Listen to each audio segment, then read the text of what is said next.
Então, bom, boa tarde a todo mundo, aos alunos, aos professores, todo mundo que está participando desse seminário, né? Então, a gente está iniciando mais uma sessão aqui do seminário em História da Ciência, História e Filosofia da Ciência no Ensino, aqui no programa de pós-graduação em Ensino de Ciências e Matemática da Universidade Federal do Maranhão, né? Essa disciplina coordenada pela professora Silvete, em colaboração comigo, né? E hoje a gente tem o prazer de receber a professora Thaís Forato, né, da Universidade Federal de São Paulo, o campus Diadema, né? E, assim, na verdade, a Thaís, basicamente, a gente tem uma relação já de longo prazo, né? A Thaís foi da minha banca de mestrado, né? Ela sempre esteve colaborando tanto com o nosso programa de pós-graduação lá no Rio de Janeiro, né, no Cefet do Rio, quanto com o nosso grupo de pesquisa, né? E a gente sempre se encontra nos seminários, né, da área. Então, quer dizer, uma querida, né? Já há muito tempo. Então, eu vou fazer uma apresentação mais formal da professora Thaís, né, que é professora e pesquisadora junto ao Departamento de Ciências Exatas e da Terra, na Universidade Federal de São Paulo, atua no curso de graduação em Ciências, né, licenciatura em Física, Química, Biologia e Matemática, coordena o grupo de História das Ciências na Educação Científica, na Unifesp, que tem um canal, depois eu acho que ela vai falar, o RES, né, que tem vários seminários lá, né, que são super interessantes. Já fica a dica, né? Como a gente está, esse é um seminário de estudos da área de História da Ciência e Ensino, né? Esse canal certamente é uma referência muito importante, porque por lá passaram diversos pesquisadores, né, da área que são muito importantes. Então, já fica a dica aí, mas depois a Thaís vai falar disso com certeza. É orientadora permanente no programa de pós-graduação Ensino de Ciências e Matemática, lá na Unifesp, o PECMA. Também orienta no programa Interunidades da USP, eventualmente, né? Desenvolve pesquisas envolvendo as interfaces entre a história das ciências, a educação científica, a formação de professores e a divulgação da história das ciências, né? Em termos de formação, a professora Thaís é bacharel e licenciada em Física, mestre em História da Ciência e doutora em Educação. Realizou ainda o pós-doutorado também na USP, né, mais recentemente, e, enfim, e o trabalho da Thaís, na verdade, né, ele está sempre na interface, né, nessa tentativa que a gente faz, eu acho que é o centro da nossa área, né, de trazer a utilização de episódios históricos, teorizar sobre essa relação entre a história da ciência e a educação científica, né, nesse processo de ditatização, né, então a Thaís tem artigos enormemente citados. Mais recentemente, ela tem trabalhado dentro de uma perspectiva que é o tema da palestra de hoje, né, da justiça social, né, então tem trabalhado com temáticas como direitos humanos, né, e que tem feito um trabalho muito interessante e novo, né, na nossa área. Então, assim, acho que a gente está tendo o privilégio de ter contato com pesquisas que estão realmente assim na ponta de lança da área, né? Então, hoje a Thaís está aqui para falar para a gente sobre a história das ciências e questões sociocientíficas para a promoção da justiça social no ensino de ciências. Bom, então, agora dou a palavra a Thaís para fazer esse seminário, já agradecendo enormemente, Thaís, pela sua disponibilidade de estar conosco online, né? Arranjou um lugarzinho na agenda, que eu sei que a quinta-feira tem outra atividade, mas a gente deu sorte também, então, enfim, obrigado, Thaís. Eu que agradeço o convite, né, ao Cristiano, à Silvete. É muito bom poder falar do trabalho que a gente está fazendo, né, lutar pelo crescimento dessa linha de pesquisa, que é tão necessária, principalmente nesse contexto que a gente está vivendo. Eu acho que eu vou tentar fazer uma fala para mostrar, né, a relevância que é a gente poder trabalhar nessa interface. Não é fácil, eu sempre digo para os meus orientandos e orientandas, né, eu considero uma linha de pesquisa muito difícil, porque ela não lida apenas com o ensino de física, de química, de biologia, como muitas linhas que são fundamentais, importantíssimas, seja ensino por investigação, seja resolução de problemas, mas por nós lidarmos nessa interface entre áreas, das exatas, das biológicas e das humanidades, da história e da filosofia, eventualmente sociologia, né? Atrevidamente algumas reflexões. Então, não é fácil, mas é fascinante e dá assim, um calor no coração, porque a gente sabe que vai fazer a diferença. na formação das pessoas, sabe? Então, a gente mergulha aí nesse desafio. Então, muito obrigada pela oportunidade de divulgar esse trabalho para vocês. Bem, então, o Cristiano me pediu para falar um pouco, assim, da minha trajetória, como eu cheguei nesses pontos de pesquisa. Então, eu vou fazer uma rápida passagem pelo meu histórico, né, para tentar dar um sentido e um significado. E vocês vão perceber que, embora eu não vá fazer uma teorização de tudo que eu falar, eu vou mobilizar aí, né, alguns saberes de diferentes linhas de pesquisa, diferentes referenciais. Então, eu vou, nessa apresentação, primeiro fazer um contexto, né, de onde a minha prática se inicia, em que pesquisas ela está inserida, qual o papel do meu grupo nessa trajetória. Vou apresentar um projeto e uma proposta que eu consegui desenvolver, analisar, implementar sobre a inserção da história da ciência na formação de professores. Aí eu vou falar sobre o contexto, né, que a gente está vivendo de uns anos para cá, que vem demandando essas ações assertivas e essa minha, vamos dizer, virada para deixar mais enfático questões de justiça social. Eu acho que está urgente demais. Então, vou falar muito rapidamente das questões sociocientíficas, dos objetivos da história da ciência e como essas coisas aliadas nos permitem trabalhar temas de justiça social. E aí eu vou apresentar depois 4 exemplos, né?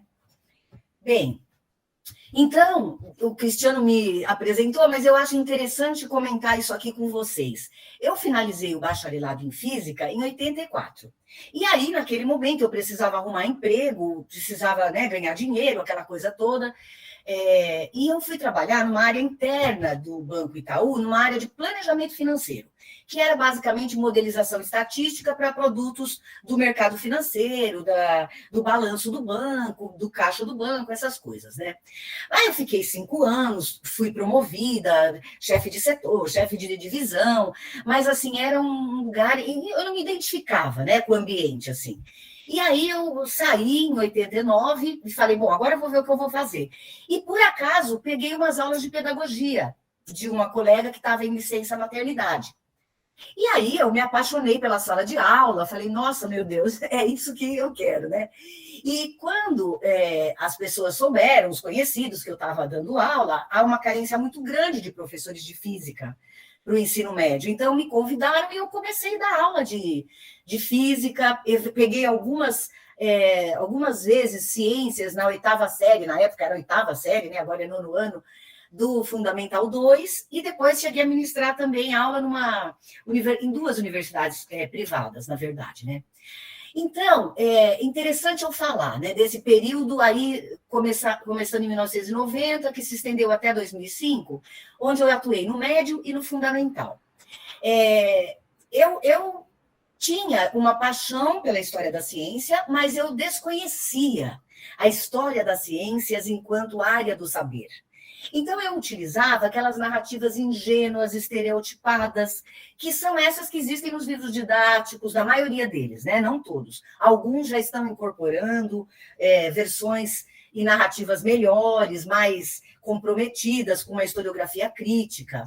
Mas, naquela época, eu não tinha essa noção. Então, eu usava versões muito ingênuas, né?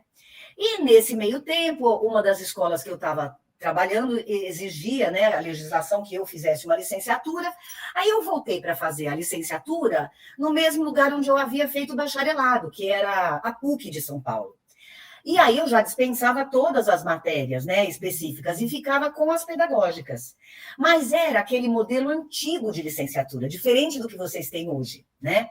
Então a gente ia para um outro campus da PUC, não era onde eu cursei física, que era um campus de exatas, e ali naquele lugar, todas as minhas aulas, didática, psicologia, filosofia, enfim, todas as disciplinas, né, ligadas ao ensino, à prática docente, elas eram partilhadas por todas as áreas. Então, eu tinha curso junto com o pessoal de letras, geografia, história, outras áreas, né, do saber. Não havia ainda aquela cultura no Brasil, pelo menos ali na PUC, de uma licenciatura voltada para esse novo mundo, né? Para essas novas demandas, onde a gente tem professores especializados nas didáticas específicas das ciências, né? Então, você passa a ter práticas de ensino com professores que têm, desculpa, a formação em física, ou em química, ou biologia, ou matemática.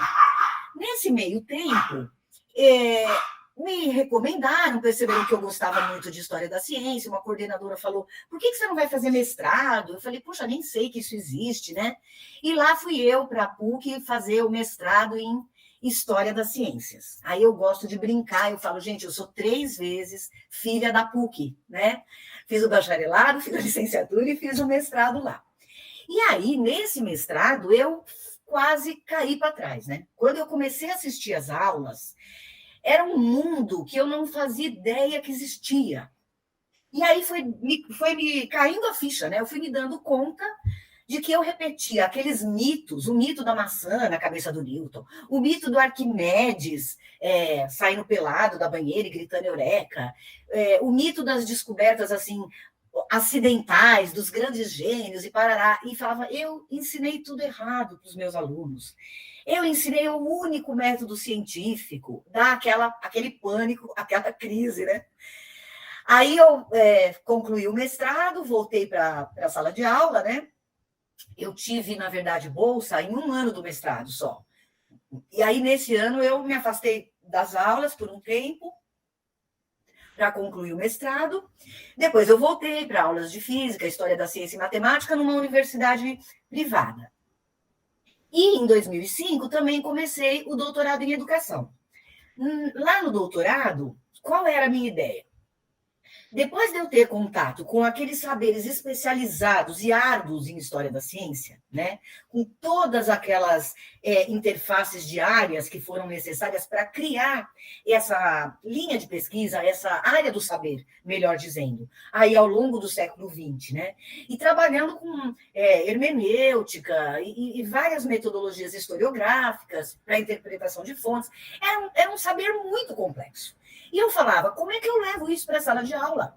Não tem como usar esse tipo de conhecimento muito complexo, muito especializado para as aulas do ensino médio, né? Então, eu fui fazer o doutorado em educação. Aí eu fui para a USP.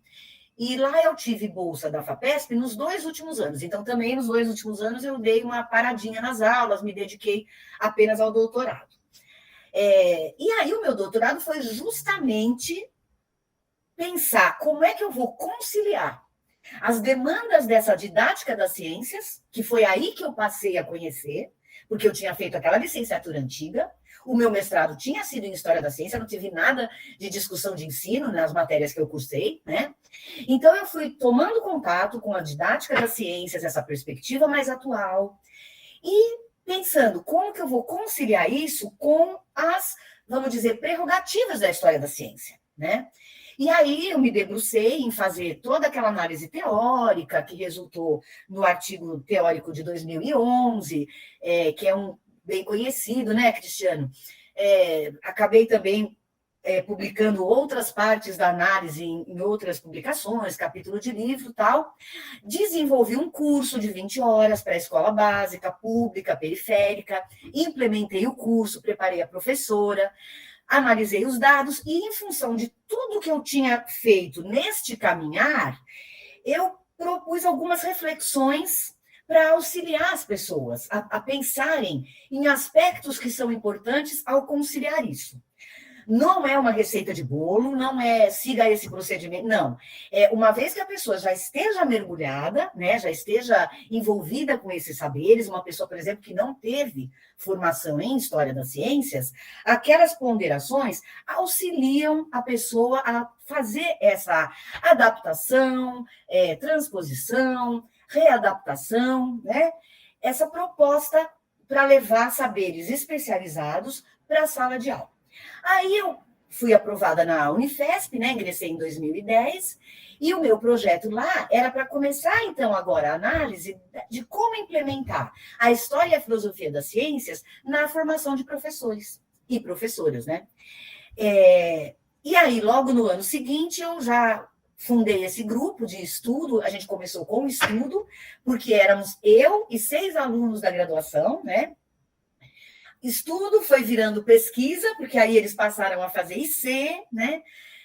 TCC, e virou também extensão, porque nós começamos a ter pessoas de fora que frequentavam o grupo, né?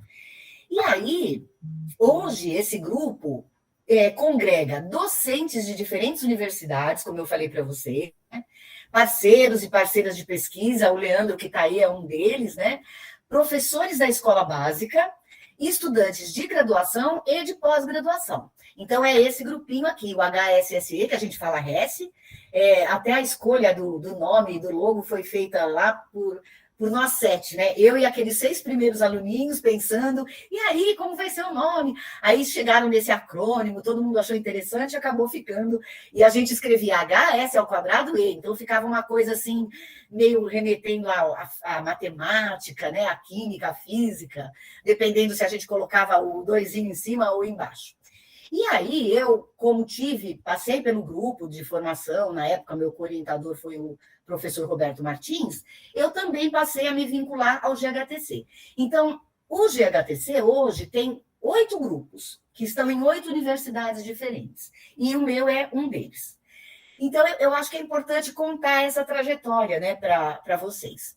Então, esse grupo foi se dedicando cada vez mais à pesquisa em História da Ciência e Natureza das Ciências, na educação em ciências. Primeiro, nós fomos desenvolvendo propostas para a escola básica, nos ICs, nas TCCs, no mestrado e na extensão.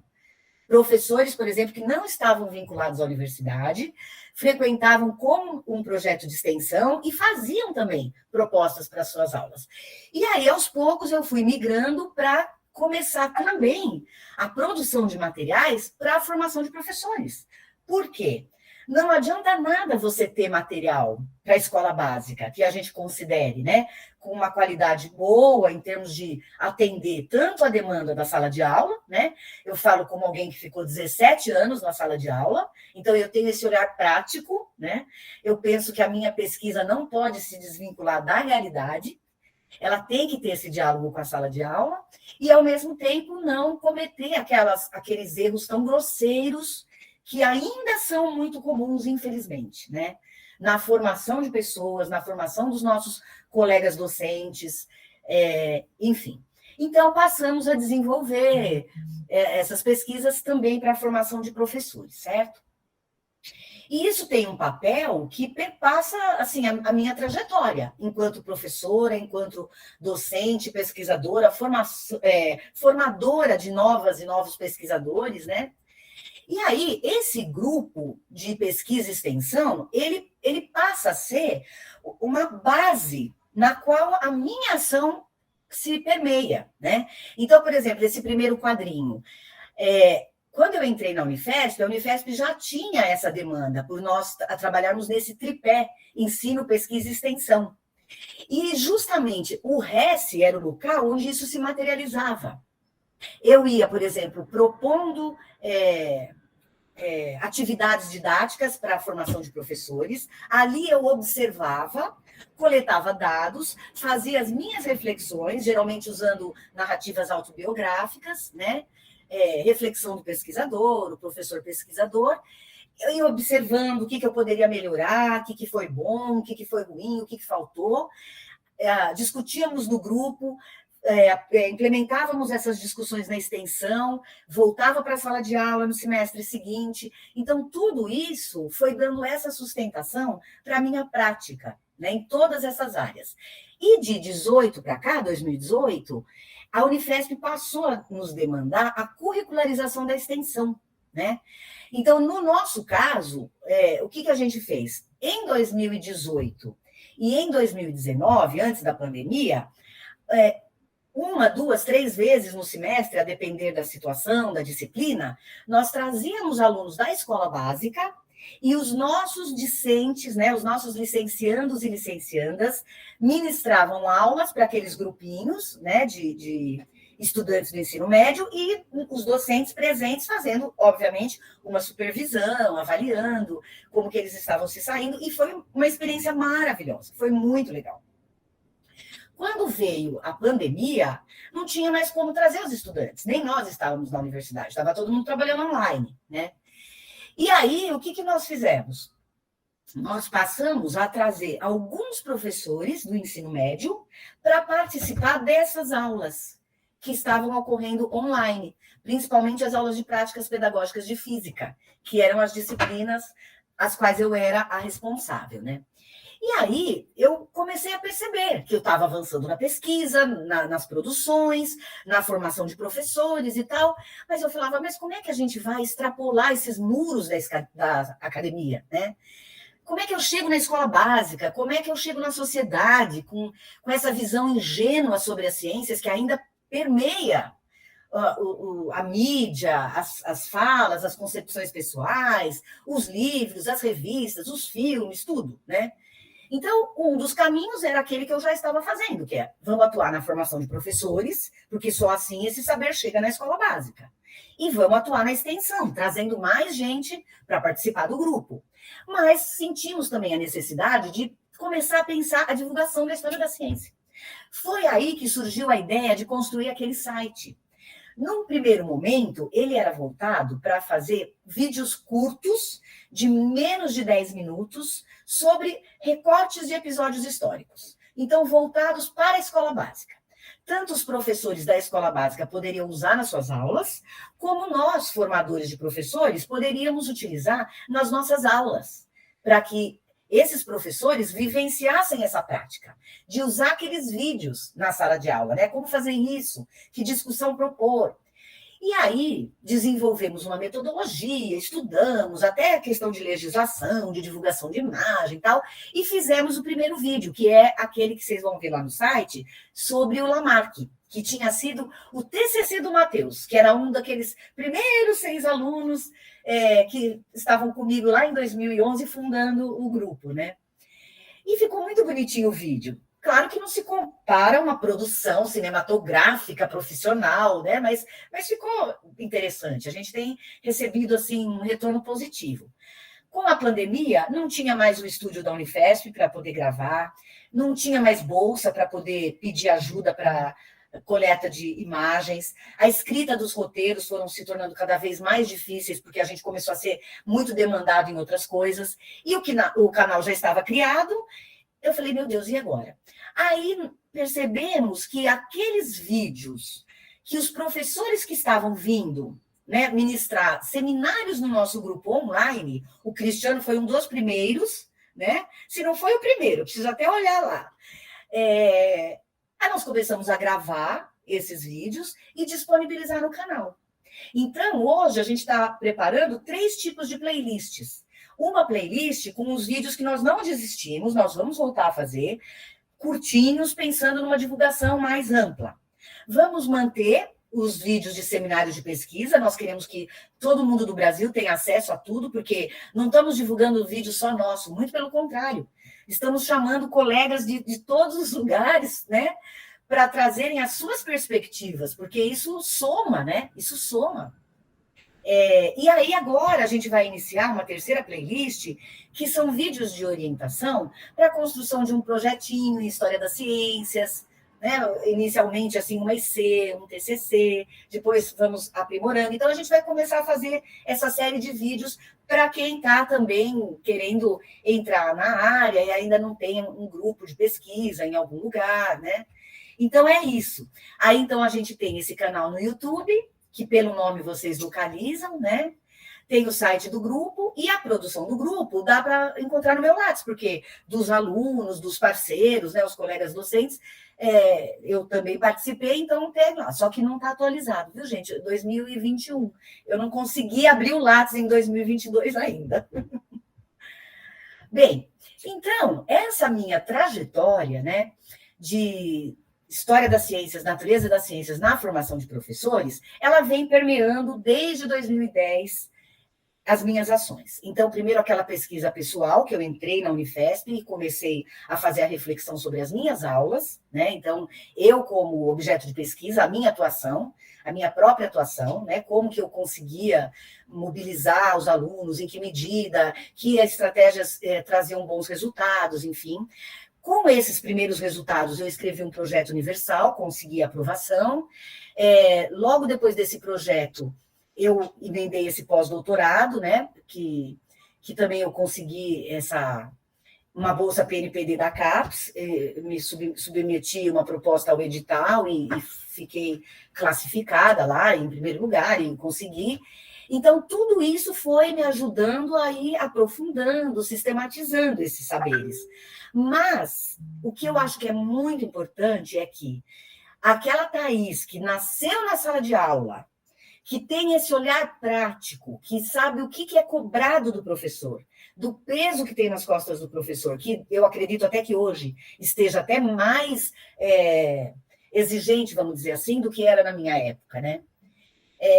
Então, a minha pesquisa, a gente não perde o olhar para a sala de aula, né? Então, a gente busca trazer coisas que são plausíveis de serem implementadas. E aí, todas essas premissas, hipóteses, propostas e resultados, elas se dão nesse círculo, né? A gente estuda, faz uma proposta, implementa, vivencia, né, junto com os alunos, isso traz resultados que retroalimentam as pesquisas, as ações na extensão, as ações na docência, né? Isso era dessa minha pesquisa que eu vinha conduzindo desde 2010. Por outro lado, eu também tinha as premissas da literatura, que já, né, desde a década de 90, 2000 a 2010, tinham robustos resultados, né? Pesquisadores que se debruçaram e concluíram que não bastam disciplinas isoladas de história da ciência e filosofia da ciência. O aluno cursa, adora, acha importante, mas chega lá na sala de aula, bom, e agora, o que eu faço? Eu dou aquela aula que eu tive aqui? Não. Então, não basta essa disciplina isolada. Elas são importantes, seria ótimo se a gente tivesse também essas duas disciplinas, né? Lá na Unifesp nós temos a filosofia da ciência, mas a história da ciência ela entra às vezes mais como uma eletiva e nas disciplinas nas quais eu participo ou coordeno.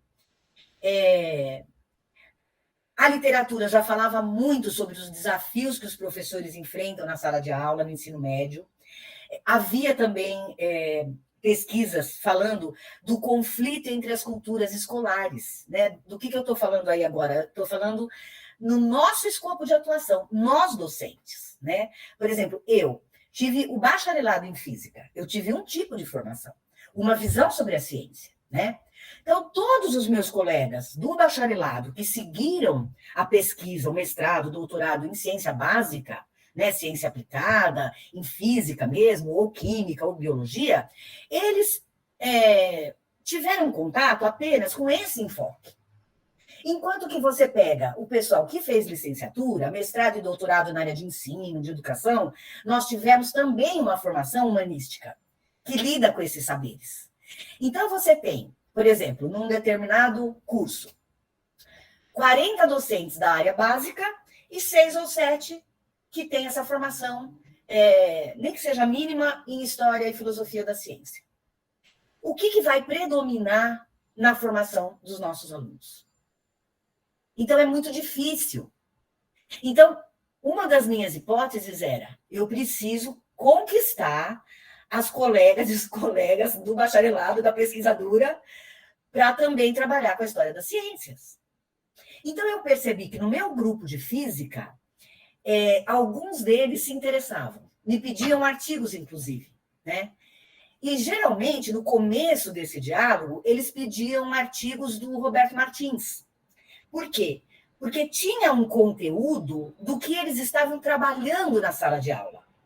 Claro que ali tem toda uma epistemologia, né, que o Roberto explicita nos trabalhos dele, como tem também alguns aspectos não epistêmicos, a depender da época, do lugar. Então, o prestígio de um pesquisador que acaba sobrepondo uma teoria em detrimento de outra, as injustiças que acontecem, problemas com financiamento, verba, quem teve acesso, quem não teve. Existe também uma certa discussão não epistêmica, né, de fatores não epistêmicos, mas tem uma discussão sobre os conteúdos conceituais que eles precisam trabalhar, né? Então, eu pensei, bom, essa é uma das minhas hipóteses, que o trabalho precisa ter física, química e biologia conceitual contextualizado historicamente. Algo que os estudantes possam entender que problemas sociais, né, estruturais, aquela cultura, aquela sociedade, naquele momento enfrentavam, e aí que veio a história da ciência como mostrando, né, a tentativa e a construção das explicações e da resolução daqueles problemas, que é o famoso contextualizar o conhecimento científico, certo? Então, eu ia construindo essas novas propostas, implementando, começamos a produzir alguns artigos e que eu consegui que os colegas passassem a usar em suas aulas, na física e na química. Por quê? Por exemplo, aquele artigo recente da Stephanie sobre o modelo atômico de Bohr, né?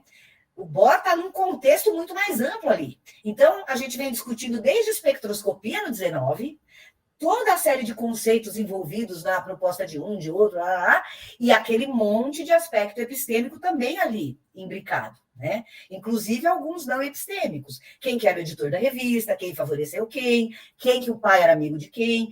Então, eles estão preocupados em discutir o conceito, mas os alunos estão tendo contato com reflexões sobre as ciências.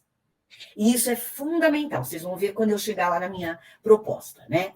E aí, o que aconteceu ao longo desses anos? Todas aquelas minhas hipóteses foram se aprimorando, e algumas se verificavam, outras eu complementava, e foram se transformando em proposta. Então, um resumo do resumo do resumo seria o seguinte: a inserção da história e da filosofia das ciências, ela tem que ser longitudinal. Não é apenas numa série, apenas num curso, ela tem que ser longitudinal. Os alunos precisam ter contato com essas reflexões no primeiro, no segundo, no terceiro e no quarto ano. Não apenas com a Thaís, o Cristiano e a Silvete, que tiveram uma formação em história. Não. Eles precisam também ter contato com essas reflexões por meio de outras abordagens didáticas, de outras frentes. Eles têm que aprender como que eles podem usar a história para levar conceito para a sala de aula. Porque uma das perguntas que sempre vem é assim: ai, professora, mas a gente que com 2 aulas semanais, como é que eu vou tirar a física para inserir a história?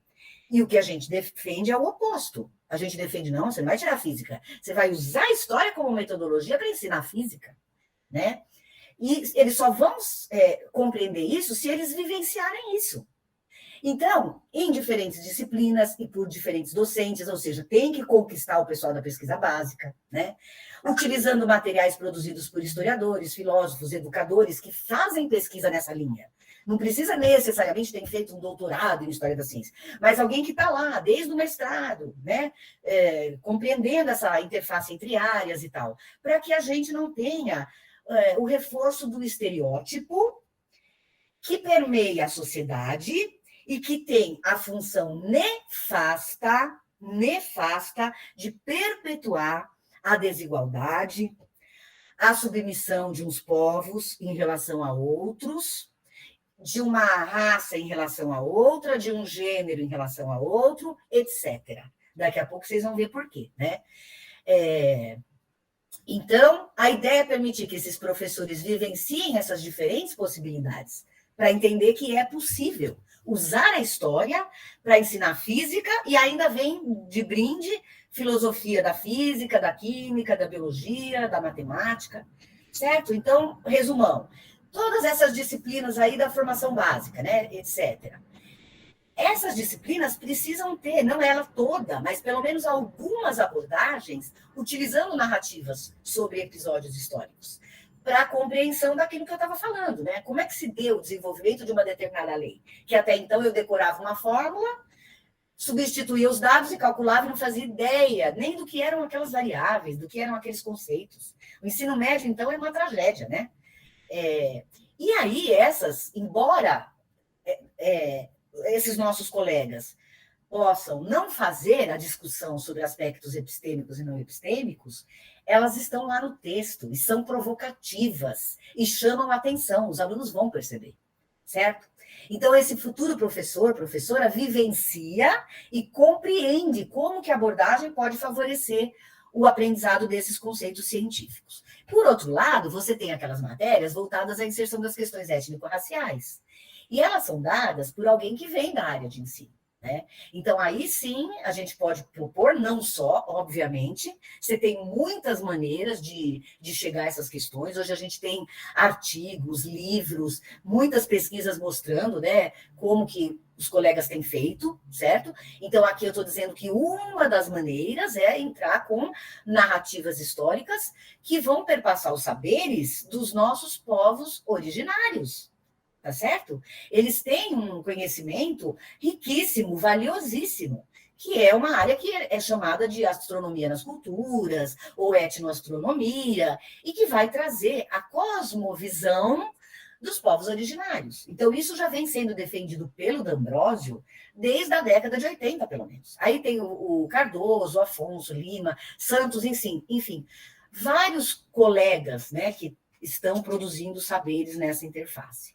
Assim como a inserção de narrativas históricas sobre os saberes produzidos pelos povos africanos. Esses saberes foram invisibilizados pelo projeto escravagista e colonialista. Então, nós temos colegas, por exemplo, o Alan Brito, a Bárbara Carine Pinheiro, a Catemari Rosa, nós temos outros colegas, obviamente, também, investindo na recuperação desses saberes, na valorização desses saberes. E aí a gente observa que muito antes dos gregos, os povos da África, da Índia e eventualmente da China, né, do leste lá, tinham soluções para problemas práticos muito antes, séculos antes dos europeus, que chegam a muitas dessas soluções ali naquele período de Revolução Industrial, né, que há muita controvérsia entre os próprios historiadores de quando exatamente seria isso e se realmente houve isso, né? Se isso não foi mais uma construção do período iluminista para poder atribuir a Idade Média como uma Idade das Trevas. Então, há muitos debates sobre isso, mas enfim. E aí, nas matérias voltadas às práticas pedagógicas, aí sim, provavelmente quem vai ministrar essas aulas tem alguma formação, teve algum contato com a linha de pesquisa, né? E aí, o meu projeto que eu venho desenvolvendo na prática pedagógica de ciências, de Física 1 e de Física 2, é aprender a identificar a pseudo-história em materiais didáticos, sabendo que aquela pseudo-história que vai trazer aqueles homens brancos europeus, certo? De uma determinada época, como os grandes gênios que construíram toda a ciência. Esse estereótipo, que a gente vai chamar de pseudo-história, por exemplo, é uma das maneiras, né? Ele vai reforçar o colonialismo. Ele vai reforçar essa visão de que quem faz a ciência são esses povos superiores. E quem é que é esse povo superior? Aquele que está na Europa. Aquele que protagonizou a ciência moderna. Vocês estão entendendo? Não é chatice de historiador. É saber que existe um projeto de dominação cultural por trás da construção desses estereótipos e dessas narrativas, né? E aí, bom, então se eu não quero usar essa porcaria que está no livro didático, essa narrativa horrorosa, né, tendenciosa, maléfica, eu tenho que saber localizar material adequado. Então, precisamos trabalhar com os professores. Onde é que eu vou encontrar material adequado? Como é que eu posso saber quais são os indícios, né? Depois, nas outras matérias, como é que eu vou utilizar, então, essas narrativas especializadas? Então, por exemplo, um professor encontra lá um artigo do Cristiano. Puxa, olha que coisa legal. Como é que eu levo isso para a escola básica? Então, os alunos vivenciam nessas disciplinas, partindo de um saber construído por um pesquisador da nossa linha, como que ele vai transformar isso numa proposta didática para o ensino médio, né? Então, eles vão conhecer, utilizar essas diferentes possibilidades, referenciais específicos do ensino, né, que vão fundamentar essa construção de propostas didáticas. Bom, 2 resultados publicados. Aqui nesse capítulo, eu descrevo brevemente essa proposta, né? Eu mostro, por exemplo, que quando eu cheguei, a gente estava implementando o curso. Aí eu fui obrigada a assumir aula de Física 2, Física 3, Física 4, prática de ciências, prática de Física 1, de Física 2. Eu cheguei a ficar em 3 concomitantemente, até que outros colegas entrassem. E hoje eu fico na coordenação de uma por semestre e participo auxiliando, quando os temas são ligados à história, nessas outras disciplinas, né? Inclusive na Física 3, né? Mantenho a minha colaboração com o professor José Alves na Física 3. E foram, assim, dezenas mesmo de turmas que passaram comigo, né? E eu pude acompanhar essas pessoas nas próximas disciplinas, como que elas se saíam nas análises e tudo mais. Bem, só que com 2018, uma nuvem negra começa a pairar sobre o nosso país e sobre o mundo, né? E aí isso traz novas demandas, esses objetivos tiveram que ser ampliados, essa consciência, né, de que aquelas narrativas são nefastas e perpetuam essa desigualdade, essa injustiça. Então eu entendi que os nossos trabalhos, eles tinham que incorporar de uma maneira mais assertiva esses temas da justiça social e dos direitos humanos. E aí nós começamos a estudar referenciais, pensar como fazer isso. E agora vai sair, eu espero que talvez novembro, né? Era para outubro, mas não sei se vai dar tempo, um artigo, um capítulo de livro, desculpa, que é um handbook, um handbook de física, internacional de ensino de física. E uma das sessões é dedicada à história e filosofia da ciência. Você vai ter sessão sobre gênero, sobre outros temas, né? E uma delas é sobre história das ciências, nessa interface aí com outros temas da pesquisa em física. E eu desenvolvi, junto com a Isabelle Priscila Carneiro Lima, que é do Instituto Federal da Bahia, e com a Gabriela Caiana Ferreira, que é da Universidade Federal de Santa Catarina. Então, nós três, né, esse trabalho que eu vou começar a comentar, é parte desse capítulo dessas três autoras. Então, nós iniciamos, assim, trazendo esse cenário atual, né? Falando de todos aqueles movimentos negacionistas, né? O antivacina, terraplanismo, a negação do aquecimento global, negação da degradação ambiental, a questão do racismo estrutural, da homofobia, ou seja, esse crescimento de movimentos de extrema-direita, né? Causando todos esses prejuízos que a gente vê diariamente nas mídias, né? Jovens negros sendo assassinados pela polícia, e não só pela polícia, as crueldades que estão fazendo com os indígenas em diferentes lugares, o que está sendo feito do meio ambiente, o aumento da pobreza, da miséria, o retorno da fome, tá certo? E aí a gente passa a ter consciência que nós não podemos ficar de braço cruzado, relatando feitos de europeus. Nós temos que olhar para essas pessoas, para esses grupos, nós temos que trazer isso à consciência, né? Essa história que vocês estão perpetuando, ela contribui para isso. As aldeias foram queimadas, crianças estupradas, assassinadas, tá certo? Eles expulsos das suas áreas, tratados como sub-humanos. E aí a gente percebeu como essa degradação ambiental escancarou assimetrias sociais, né? E que a gente sabe, é uma parcela mais vulnerável da população que sempre é mais impactada por esse modelo de desenvolvimento socioeconômico, que estimula essas práticas predatórias no meio ambiente. Então, no nosso caso, né, o que está gritante? As queimadas nos biomas, que são estimuladas pelo governo federal, a extração ilegal de madeira, a mineração em terras indígenas, um racismo ambiental, né, ao qual alguns grupos étnico-raciais estão mais expostos a essas áreas contaminadas, né? E as disparidades na exposição à poluição e no acesso aos bens e serviços, né? Aos bens de consumo e serviços. E aí observar esse modelo colonialista, que é o que vingou no planeta, né? O que ele está trazendo para as sociedades, não apenas para a gente, olha lá. Aquele acampamento lá é de desalojados americanos.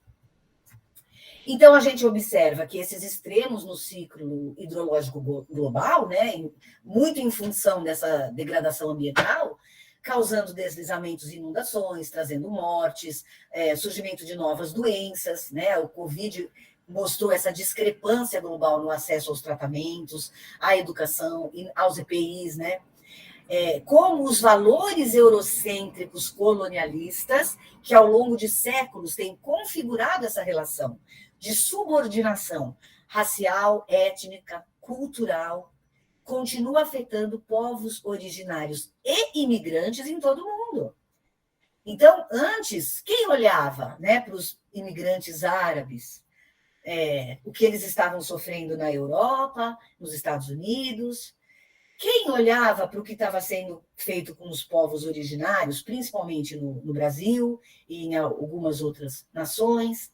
Até que você tem aquelas reportagens medonhas dos repórteres indignados, falando que aqueles refugiados da Ucrânia eram pessoas brancas, de olhos azuis, que estavam sendo refugiados de guerra, desalojados. Aí o mundo branco começou a se indignar, né, com essas discrepâncias. Porque enquanto eles viam essas pessoas aí, fruto, né, da exploração do trabalho infantil, da exposição às enchentes, às doenças e tudo mais, tudo bem. Aí começam a aparecer pessoas brancas de olhos azuis, sendo também atingidos pelas surpresas climáticas e pelas misérias ocasionadas para certos grupos, né, por esse modelo socioeconômico que predomina no planeta. A intolerância religiosa, que a gente tem aqui no Brasil, por exemplo, com o ataque aos centros de Umbanda e Candomblé, as casas de reza indígena, né? Como é que a gente permanece de braço cruzado? Como que a gente não faz nada? Tá certo? E a desigualdade de gênero? Né? Isso ainda é aviltante na América Latina. Você vai lá para os países nórdicos, eles até estranham, franzem a testa quando a gente fala em questão de gênero, porque lá isso já é uma coisa muito diferente. Até o nosso colega, Ricardo Caran, que mora hoje na Dinamarca, fez o pós-doc, o doutorado na Alemanha, ele fala, nossa, é muito diferente, como nós estamos atrasados aí com relação à questão de gênero. Aqui os pais assumem a criança igualmente, né? A mulher tem um tratamento totalmente diferente, enfim. Só que aqui na nossa realidade, o que a gente vê, principalmente depois de 2018? O crescimento desse feminicídio. Nós vemos as mulheres apagadas da história, da ciência atual, pelo efeito tesoura, né, que é aquela questão que mais mulheres começam as carreiras científicas, só que depois há uma troca, né? As mulheres vão diminuindo à medida que há uma progressão em cargos de poder e vai aumentando o número de homens em cargos de poder, né? E aí o machismo, a misoginia, o sexismo, tudo que vocês já sabem, e o apagamento daquelas poucas que tiveram acesso, né? E aí a gente se pergunta, e o sexismo tá no ensino de ciência? Será que nós estamos perpetuando a desigualdade? E aí, gente, esse pesquisador, o Reis, é um britânico que já em 2003 ele estava denunciando isso. Ele falava assim, a física é uma atividade realizada predominantemente por homens brancos de classe média.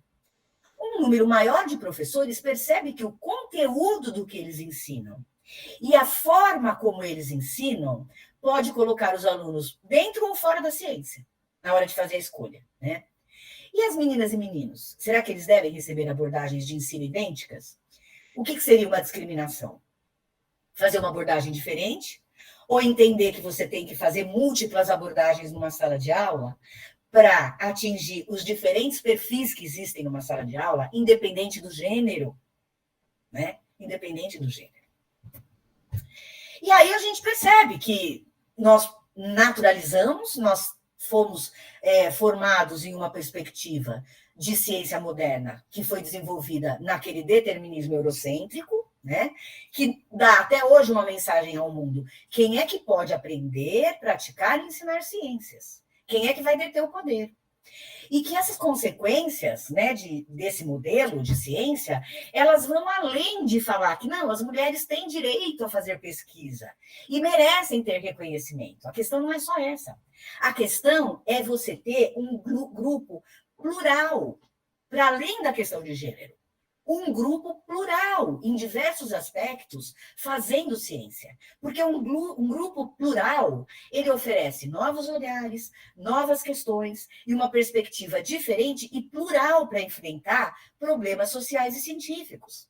Aquele grupo de pessoas que está fazendo, destinando dinheiro para a pesquisa científica, para que área da pesquisa científica, ele não vive a maioria, ele não sofre com a maioria dos problemas sociais que a maior parte da população sofre, né?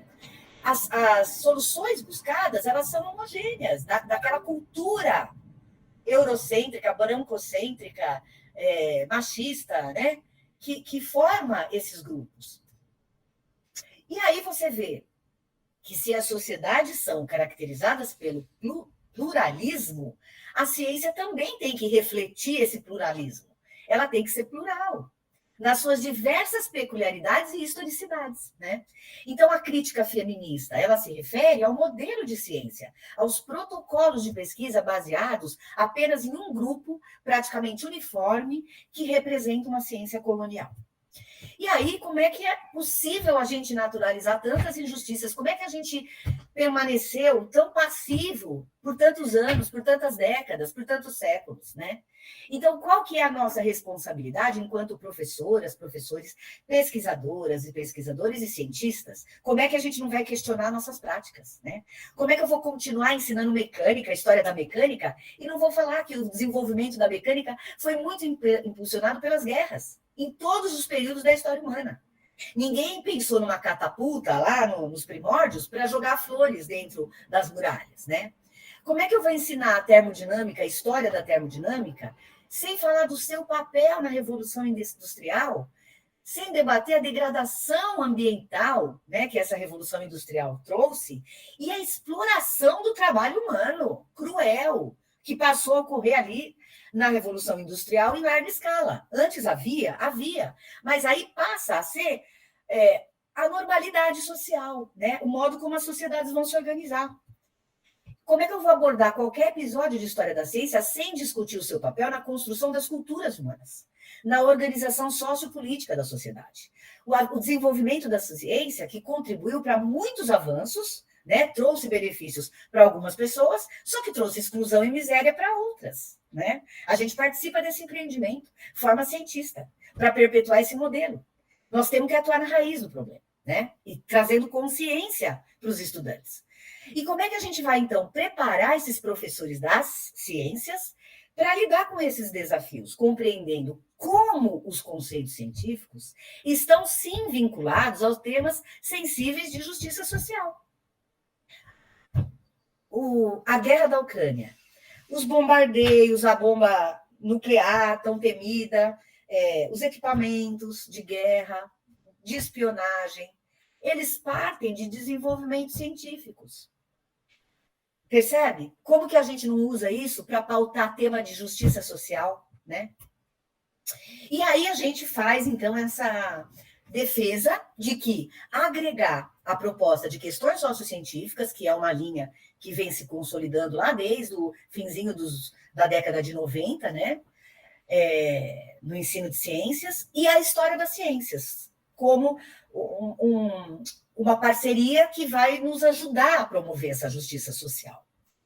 E aí, vamos passar rapidamente um resuminho aí do que são essas questões sociocientíficas. Então, esses autores que foram protagonistas nesse movimento, eles dizem que as questões sociocientíficas, elas emergem no movimento CETS e CTSA, acrescentando, né, a essas abordagens, a esse movimento, valores e aspectos éticos envolvidos no julgamento de controvérsias, né? Então, a abordagem dessas questões representa uma reconstrução e evolução do modelo CTS, que fornece um meio para não apenas abordar as implicações sociais da ciência e tecnologia, mas também para explorar as filosofias pessoais e os sistemas de crenças dos alunos.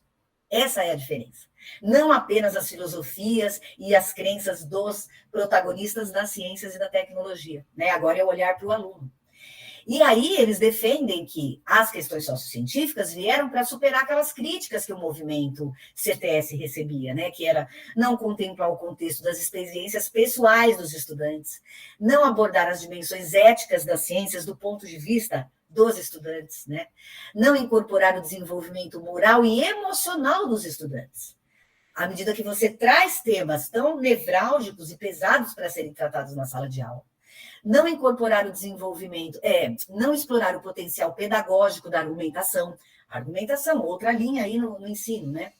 Não explorar o potencial, não incorporar os debates epistemológicos sobre a natureza das ciências. Bem, essas são as ideias que eles defendem, né? Então, ele fala, o avanço foi adicionar as dimensões éticas, morais e emocionais dos sujeitos e da prática científica, que também é uma coisa que a gente faz na história da ciência, né? E aí, algumas falas, certamente o conhecimento e a compreensão das interconexões entre ciência, tecnologia, sociedade e meio ambiente são os principais componentes do desenvolvimento da alfabetização científica. No entanto, essas interconexões não existem independentemente das crenças pessoais dos alunos, né? É nossa posição que essa abordagem pode ser remodelada, né, e substancialmente melhorada se nós adicionarmos esse componente essencial que falta, né? Que é considerar esse desenvolvimento moral e ético de cada aluno. Bom, então, uma brevíssima síntese, né? Essas QSCs, elas vão se caracterizarem pela discussão de temas polêmicos, como também era o CTS, né? Mas aqui há uma ênfase em controvérsias científicas, por exemplo, né? Vão falar sobre problemas sociais que necessariamente exigem explicitar valores e aspectos éticos envolvidos nos julgamentos. Isso tem que ser ressaltado, né? Trazido para a realidade daqueles alunos com quem a gente está trabalhando. Elas promovem a justiça social, o acesso democrático aos conceitos científicos e a superação de posturas passivas e acríticas diante de dilemas. Ah, não é comigo, né? Podem mobilizar habilidades, valores e atitudes característicos de diferentes tradições culturais, filosóficas, morais e religiosas, né?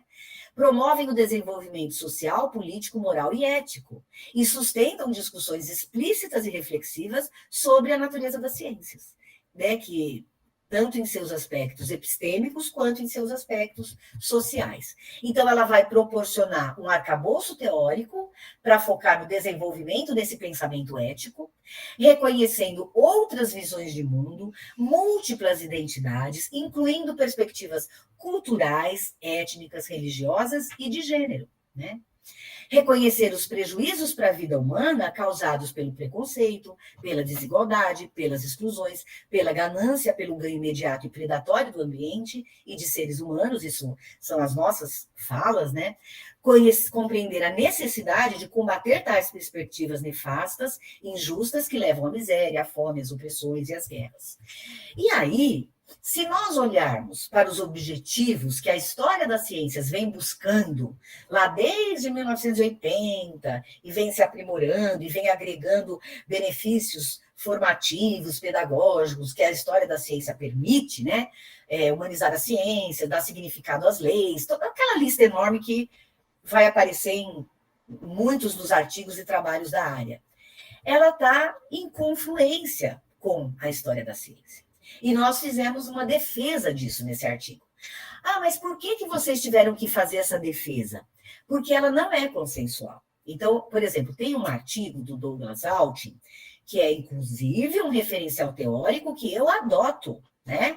Desde a pseudo-história, eu uso o Altin, a questão da Holy Science, eu aderi à proposta do Altin, foi uma coisa meio que natural, era mais ou menos o que eu fazia sem ter aquela moldura teórica que ele deu, né? Então, eu me identifiquei com essa perspectiva, mas ele diz assim, eles dizem, né, que é o Altin, Andersen e Nielsen, se não me engano, são 2 dinamarqueses, dinamarqueses ou finlandeses? Bom, países nórdicos. Aliar as questões sociocientíficas, que somos nós, eles dizem, as controvérsias são frutíferas em casos contemporâneos. Mas se você for usar a história da ciência, essas controvérsias já foram resolvidas, já foram superadas. A história já deu um caminho para elas. Aí a gente vai argumentar que não. A gente vai argumentar que alguns episódios da história da ciência trazem controvérsias que mobilizam tudo isso que a gente precisa trazer de discussão. Elas vão incomodar. Questão de valores, de ética, de religião, de raça, de preconceito, de tudo. Então, a gente acha que sim, que podemos aliar as bases, o arcabouço das questões sociocientíficas num episódio histórico, né? Em uma abordagem historiográfica que permita compreender o desenvolvimento das ciências imbricado a aspectos tecnológicos, sociais, políticos, econômicos e acrescentando éticos, morais e emocionais, explicitando sua relação com os direitos humanos, com a promoção de uma democracia comprometida com a justiça social, né? Mas a democracia... Não. Os americanos não adoram dizer que lá a democracia é plena, e por acaso lá tem justiça social?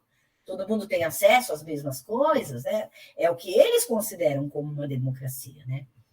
Então, a gente defende o seguinte, que a gente conhecer essas escolhas do passado, justamente porque o episódio está fechado, as escolhas que foram feitas no passado nos levaram ao que a gente vive hoje, ao nosso presente. E essa tomada de consciência é o que vai ser motor para uma transformação social. Nesse momento, a gente vai começar a argumentar.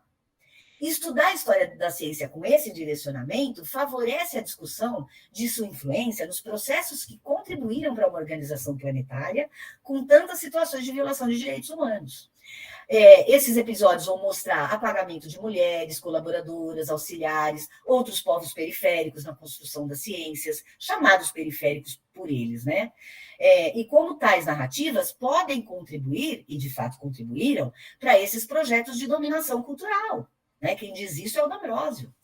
A imposição de ideais eurocêntricos entre os povos colonizados, certo?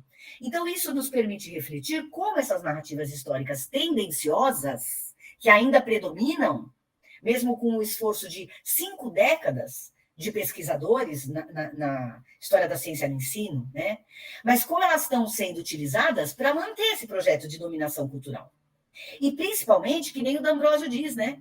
Entender o papel que a ciência, a matemática, a física, a química, a biologia,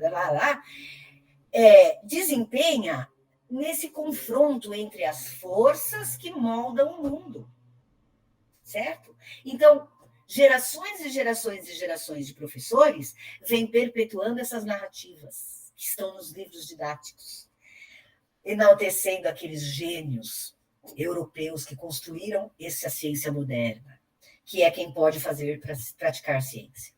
Então, a gente chama o Freire. Compreender tudo isso para transformar, tá certo? Então, o Wildson Santos já fazia uma defesa de toda a contribuição de Freire desde a década de 60, né? Quando você traz as questões sociocientíficas, então elas vão oferecer discussões críticas e reflexivas para o ensino de ciências que se pretende emancipatório, no significado dado pelo Freire, né? E aí, quem que nós estamos usando, gente? A gente usa vários autores para as questões sociocientíficas, para os problemas do ensino, para a história da ciência na formação de professores, mas para dar esse arcabouço, nós adotamos a perspectiva historiográfica do D'Ambrosio, que é dentro do programa da etnomatemática, né, em que ele faz a defesa, a pertinência do reconhecimento das diferentes tradições de saberes. Não apenas o caminho da ciência moderna ocidental, como resolvendo os problemas do planeta e causando outros, muitos mais, mas que outras civilizações têm soluções para o planeta, e soluções menos predatórias, menos injustas. Então, trazer também a história desses povos para ser pautada, discutida e servir até como modelo de inspiração. Tratamos o Freire, né, com esse propósito de uma educação que caminha para a emancipação, para a autonomia e para a transformação da sociedade. Usamos o conceito de justiça social que a Adela Cortina traz, porque ela fala de uma razão pautada numa cordialidade. Então, não é mais aquela razão iluminista do século XIX, da ciência moderna, do método único, científico e universal. É uma outra razão, que vai considerar elementos de uma historicidade, que ela vai falar de diferentes maneiras, de diferentes vocabulários, mas, no fundo, é isso, né? como que essa diversidade toda de cultura, de povos, de momentos, construiu uma historicidade que aquela razão iluminista não dá mais conta dos problemas sociais do século XX, muito menos no XXI. E essa razão, ela tem que incorporar esses outros aspectos, inclusive a emoção, o sentimento e a empatia pelo outro.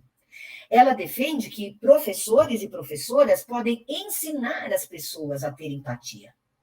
Então, a gente adota também essa teorização que a Glória Queiroz e o Roberto Dalmo Oliveira, eles vêm trazendo em publicações, em livros, desde 2013, a tese do Roberto, né, em que eles foram trazendo direitos humanos, justiça social. A gente usa esse arcabouço e a gente percebeu que tudo isso ressoou, deu match, sabe? Deu match. E é isso que a gente está usando. Então, a gente pega e vai, né, pensar que isso vai nos ajudar a escolher episódios históricos quando a gente quer combater o racismo epistêmico, quando a gente quer construir iniciativas de ciências nessa perspectiva freiriana, quando a gente quer trazer a natureza da ciência, mas também nesse compromisso com a justiça social, direitos humanos, promoção da democracia, de fato, né? Falar sobre povos originários da América Latina, né? Pensar naquela tradição oral e escrita daqueles saberes, reconhecer que os céus, né, e as cosmologias ameríndias têm o seu valor próprio e que isso foi colonizado. Né? Os autores que trabalham na astronomia, nas culturas, eles mostram como é que o nosso céu foi colonizado. Né? Questões envolvendo gênero ou gêneros, né? E buscar esse ensino decolonial, que é isso que a gente está fazendo. A gente está querendo romper com essa visão de que eles são superiores, de que eles mandam, de que nós não estamos à altura, né? Por meio de uma epistemologia plural, diversa e inclusiva. Aí o exemplo que a gente dá, né, que foi inclusive o objeto de tese da Isabelle, é a trajetória da Lise Meitner, que eu acho interessantíssimo vocês ou chamarem a Isabelle para apresentar, né, o conteúdo da tese, ou lerem a tese dela, enfim, onde ela traz uma historiografia feminista para olhar a trajetória da Lise. Então, assim, ideias que foram gestadas e propostas no século XX, né, por essa historiografia que ela vai chamar de feminista, ela agrega, né, referenciais feministas com a historiografia, que se desenvolveram no XX para analisar a trajetória de uma mulher que atuou também no século XX. Ela vai olhar para o gênero no seu contexto. Então, não olhando as coisas que nos atravessam hoje, mas como que o fato da Lise ser uma mulher, se identificar com uma mulher naquele momento, foi motivo para todas aquelas exclusões, injustiças que ela viveu, que foram muito além, gente, de uma entrada tardia na universidade. Lá era assim, mulher menstruou, sai da escola, vai para casa, vai fazer curso de como é que vai cuidar de marido e filho. Economia doméstica, para economizar para o marido, né? Então, foi uma luta para ela conseguir frequentar a universidade. Ela levou 4 anos. Os colegas dela terminaram a formação básica, lá vamos dizer, entraram na universidade lá com seus 18, ela foi entrar com 20 e tantos, né? Ela foi excluída das publicações em que, às vezes, a ideia central era a dela, né? Porque ela trabalhava com o Otto Hahn e com aquele outro Fritz lá, que eu esqueci o sobrenome agora. Eles eram da química, ela era da física. Então, eles conduziam os experimentos. Mas ela que fazia a teorização da observação. Então, a união deles, né, a contribuição do químico que estava fazendo o experimento com a física teórica que estava pensando, né, e sistematizando esses conhecimentos, ela não apareceu em nada. Em nada. Ela não recebeu o Nobel, eles receberam, ela não. Enfim. Como a ascensão do nazismo e o fato dela ser de família judia ocasionou o exílio dela. Ela precisou fugir da Alemanha, né, da região ali que era anexa à Alemanha, teve que ir para um lugar mais distante, e o Hahn viajava de vez em quando para lá. Ela foi denunciada, viu, gente, por um professor nazista da universidade. Ela já tinha se convertido ao protestantismo anos atrás. Quando começou a ascensão do Hitler, lá atrás, ela se converteu ao protestantismo. Só que a mãe dela era judia, ela cresceu em um lar de uma família judaica, né? Então, ela foi denunciada, avisaram, ela teve que sair correndo, arrumar mala e fugir do país, né? Aí o Han viajava lá para onde ela estava e levava os resultados experimentais. E foi numa dessas viagens, ele deixou os dados com ela, discutiram, ela depois fazendo, ela chegou na fissão nuclear. Aí ela manda carta para o Han, explicando tal, o processo, baralá. Eles publicam um artigo sem o nome dela e ele ganha o Nobel. E muitas outras injustiças. Então, como que a gente vai fazendo? Nós vamos usando toda essa trajetória dela para trazer todos os temas que vai falar de emoção, de discriminação, de prejuízo, e vai trabalhar a emoção dos alunos, o conceito dos alunos, vai mobilizar os alunos para eles entenderem. Naquela época havia a questão da perseguição em função da religião, hoje também há. Qual é o nosso papel nisso? O que nós estamos fazendo quanto a isso? Né? Naquela época, tudo isso foi motivado por uma política de ódio que levou à guerra, ao extermínio de tanta gente, tarará. Aí hoje não está tendo tudo isso também? Né? E como é que a gente se posiciona em relação a isso? A questão do machismo, das leis que proibiam as mulheres de ter acesso a tantas coisas, a exclusão, enfim. Então, o que, enfim, a gente vai, né, mostrar com esse episódio, ou reforçar? Que uma ciência construída nessas bases patriarcais e que orienta a constituição de seus personagens na divisão sexual do trabalho, não se apresenta como justa e não promove a equidade de gênero. Além disso, se há uma intersecção ainda com outros marcadores identitários, por exemplo, raça, classe, sexualidade, a exclusão é ainda maior. Então, todos esses temas, eles têm que ser mobilizados, né? Também nas aulas de ciências. O contexto da guerra nos permite compreender a situação de tantos refugiados em função das diversas guerras que se espalham pelo planeta. Porque quando os Estados Unidos bombardeiam os países ali, árabes, muçulmanos e tal, ninguém se incomoda, né? Mas quando o povo branco de olho azul é bombardeado, nossa, o mundo inteiro está horrorizado. Eu não estou dizendo que eu não estou horrorizada, eu não estou normalizando essa guerra, eu só estou mostrando assim a diferença de tratamento que os povos recebem.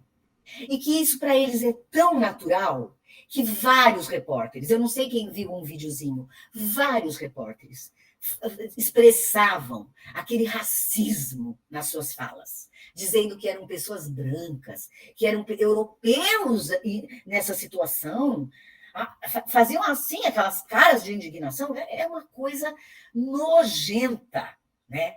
E nós temos que pautar isso, certo? Bom, a religião como outro fator de exclusão, preconceito e ataque, né?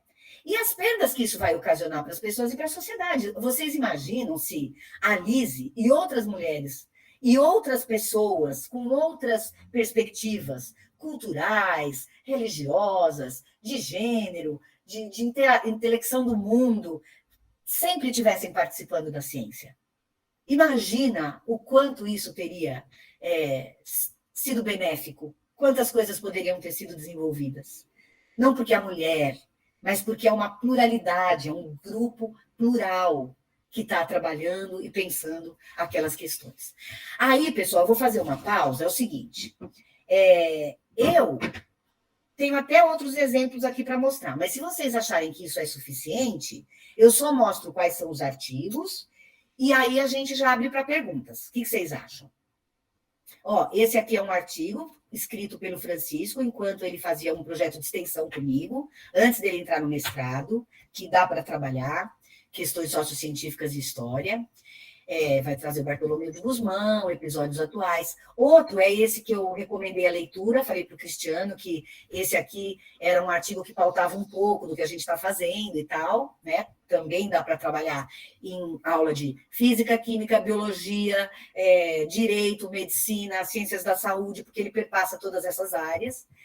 Vai falar lá das meninas do rádio. E a dissertação do David, gente. Olha, eu encorajo vocês a lerem, que trabalho lindo que ele fez. A banca falou, né? Ele foi muito além de um mestrado. Ele fez uma teorização agregando áreas inusitadas do saber. Eu estava com muito medo no início. Eu abracei, né, o pedido dele de trazer questões da pós-modernidade, questões da adolescência, abracei o pedido dele, trouxe a hermenêutica filosófica do Gadamer para interagir com a historiografia do D'Ambrosio, o Freire, a Adela Cortina, a Glória Queiroz. E qual que é o tema dele? É a astronomia Tupinambá no 600. Então, ele vai mostrar coisas lindas ali, de como eram aqueles povos, né, naquele momento, naquela época, e como que os nossos céus foram colonizados, né? E essas diferentes lentes culturais que perpassam a constituição desse saber, do tradutor, né, que falava para o monge capuchinho francês que veio para o Brasil e escreveu sobre a astronomia Tupinambá no 600, o tradutor português dos 800, né, que do século XIX, 1800 e tal lá, que fez a tradução para o português, e o nosso olhar hoje, quando a gente lê os originais do D'Abbeville e quando a gente lê os originais do tradutor. Então, são filtros culturais que perpassam esses saberes e que vão também promover a discussão de todas aquelas coisas que eu vinha falando, e inclusive falar atender às leis, né, para inserir esse conhecimento da cultura indígena brasileira nas disciplinas. Então, pessoal, é isso. Muito obrigada. Eu espero que vocês estejam aí ainda, que não tenham dormido. Obrigado, Thaís. Aqui, aplausos. Na verdade, esse online é meio difícil, né, de fazer isso, mas certamente está todo mundo aí, com certeza, maravilhado ainda.